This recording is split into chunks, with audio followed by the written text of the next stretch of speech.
Let me introduce myself. I'm Yibing. I'm an IB educator, and I also write about education in several media. So today I will be discussing the importance of literacy in navigating a complex information landscape. I hope this speech will spark some thought-provoking discussion and inspire you to take action in your own communities. And let me start from the Oscars.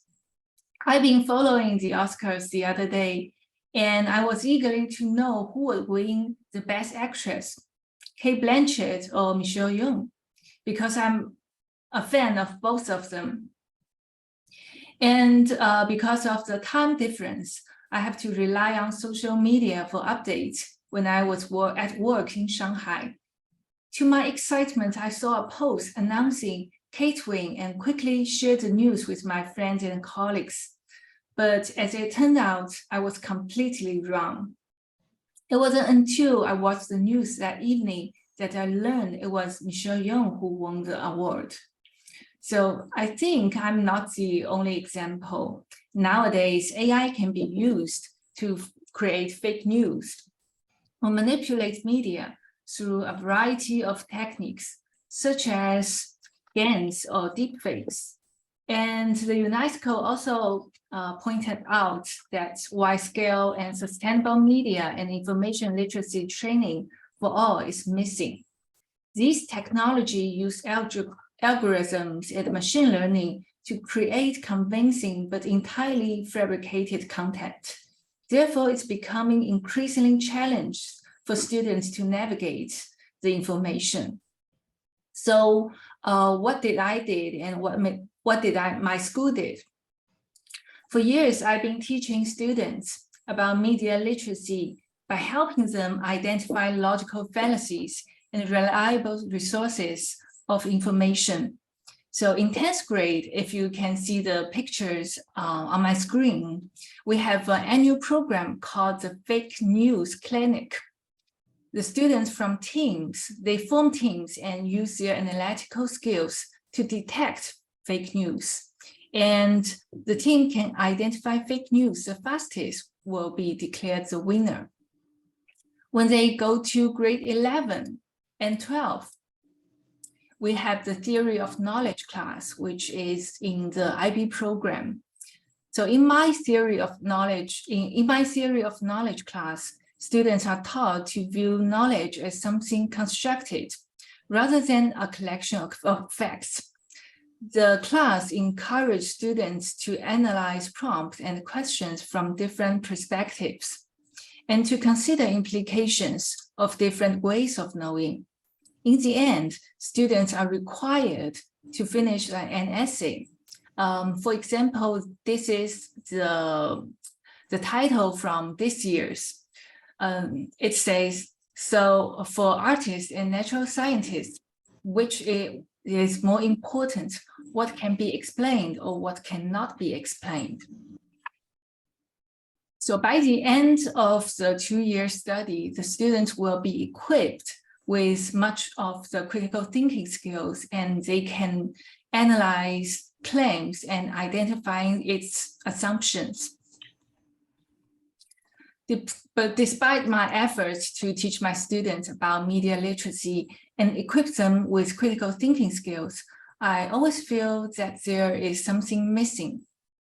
For example, there is a popular conspiracy theory that claims the moon landing was faked. A critical thinker would evaluate the evidence and arguments presented by both sides of the debate and examine the credibility of the source making these claims. They might consider factors such as the scientific evidence supporting the moon landing, or the motivation behind the conspiracy theory and the credibility of the individuals making the claims. However, critical thinking itself cannot explain why people are drawn to the conspiracy theories. In fact, this is because they feel a sense of distrust with the authority figures or institutions. So it's not only about the logical side, but also about empathy. With empathy, people might consider how societal factors such as erosion of trust in government and media sources can contribute to the spread of conspiracy theory. So I would say, by saying that, literature would be a very important part of this. Let's take an example. On social media in Chinese internet culture, the term 渣男,渣女 is very popular. Those who cannot fulfill certain expectations are labeled as such. However, in Shakespeare's literary works, we can see there are a lot of different expressions of good love. For instance, in Romeo and Juliet, the love between the two people is passionate, yet ultimately tragic. In Midsummer Night's Dream, the love between the characters is playful and magical. By reading literature, we can learn to appreciate the diversity and complexity of human experiences and become more empathetic towards others. I'm sorry to interrupt, but I think we are unable to read through your slides. It's the first one that we're seeing, yeah. Yeah. I can see in my screen that. Let me see, how can I fix it? Okay.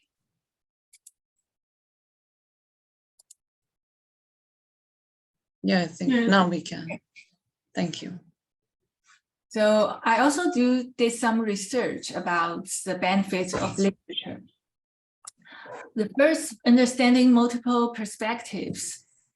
For example, in the novel To Kill a Mockingbird by Harper Lee, readers gain insight into the lives of African Americans in South during the 1930s. By empathizing with characters who have different backgrounds and experiences, readers can develop a deeper understanding of social issues and different points. And also examine cultural assumptions. In the short story, which is child literature, The Ones Who Walk Away from Omelas by Ursula Le Guin, readers are asked to consider the moral implications of a utopian society built on the suffering of a single child. This story challenges students to question their assumptions about the cost of societal progress and the value of individual lives. And literature also can help analyze historical content. In the novel 1984 by George Orwell, students are transported to a dystopian future where the government controls every aspect of citizens' life. By examining the historical and political context in which Orwell wrote the novel, readers can gain insight into the dangers of totalitarianism and the importance of protecting individual freedoms. And the last one, it can engage students with complex ideas, like I have said before. Another example by William Shakespeare is the play Hamlet. Readers are confronted with complex philosophical issues about morality, free will, and the nature of reality. By engaging with these ideas through the characters and the plot of the play, readers can improve their critical thinking skills and develop a deeper appreciation for the complexity of human nature. So in this information area, I believe where we are bombarded with an overwhelming amount of information, literature plays a crucial role in cultivating empathy and aesthetical values. Through the complexity and richness of literature works, we can learn to understand different perspectives and engage with diverse culture and experiences. Literature can also challenge our assumptions and beliefs and encourage us to question the dominant narratives in the society. However, in today's education system, the importance of literature is often overshadowed by other subjects. A study conducted in the United States found that only 9% of high school English teachers focus on teaching literature, while the majority of their time is spent on teaching writing skills and test preparation. This shift away from literature in education is also seen in Canada, which you are more familiar with this phenomenon. A study found that the percentage of students taking English literature courses has decreased over the past decade. Similarly, in China here, literature education is being devalued in favor of STEM subject. And recently, there is a policy directly promoting a new engineering education that focuses on practical skills rather than humanity education. So despite the clear benefits of literature in promoting empathy, the trend toward devaluing literature in education is a concerning one. And the consequences, people are likely to become more polarized and have stereotypes when they lack exposure to diverse perspectives and experience. We can know this phenomenon because we are using social media recently, and this enlarges the distance between people and distract us from real world connection. And we can see several studies about that. For example, a study conducted by researchers at the University of British Columbia found that reading literature fiction can improve empathy and social perception, both of which are critical for building and maintaining positive social relationships. And another study from the University of Toronto found that exposure to diverse voices and experiences through literature can help individuals to develop a more nuanced understanding of social issues and avoid stereotypes. So lastly, what should we do next? In fact, if we can only solve it by changing the curriculum setting and enhance a closer collaboration among teachers, because in current system, students are limited by structure of the curriculum and do not have the time to read lengthy works in depth. And they can only read small paragraphs on their textbook. And also teachers often lack interdisciplinary perspectives. With literature, teachers do not recognize the role of literature and the theory of knowledge.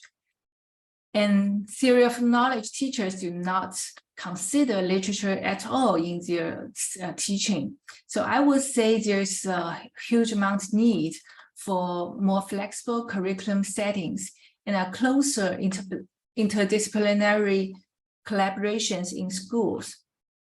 So in conclusion, although we have, say, critical thinking skills, it's very important, but it's not enough. Literature can help us become more empathetic, thoughtful, and informed members of the society. And this is my presentation today. Thank you for your attention. And so in the last, I would say, let's do some literature readings in our future schools. Thank you. Thank you so much, Yibing Qu, for your session and